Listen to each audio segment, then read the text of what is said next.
goddess.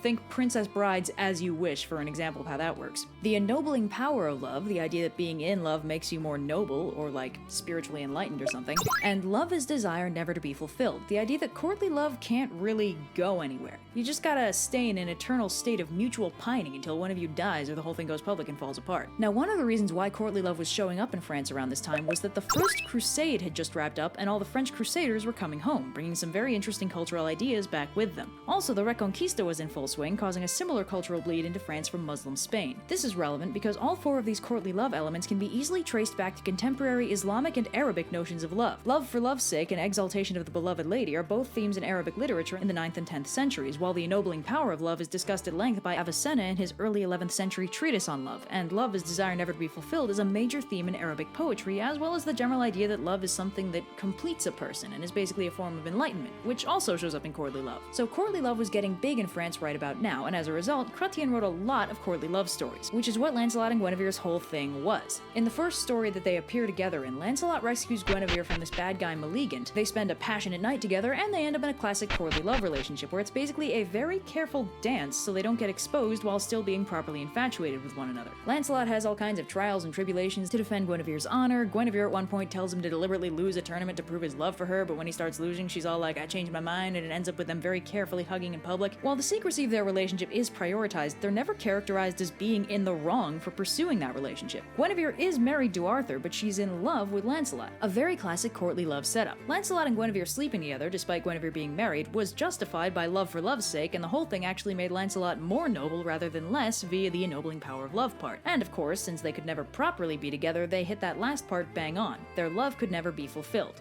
We'll get to the problems this caused later. Chrétien also introduced the concept of the Grail in the story of the Fisher King, who you also might have heard of. The Fisher King's whole thing is that he's a king who's been wounded in a very unfortunate place and as a result can't have children. This has detrimental effects on his kingdom, which becomes a wasteland as a result of the king's infertility. So a knight named Percival stumbles on the Fisher King and is invited to a banquet, but warned against talking too much. While there, he sees a procession of people carrying weird stuff, like a bleeding lance and a candelabrum, and finally a girl carrying a grail. Afterwards, one of the courtiers angrily tells him that if he just asked who the grail was for and why the lance was bleeding, the Fisher King's injury would be healed and they'd have all been saved.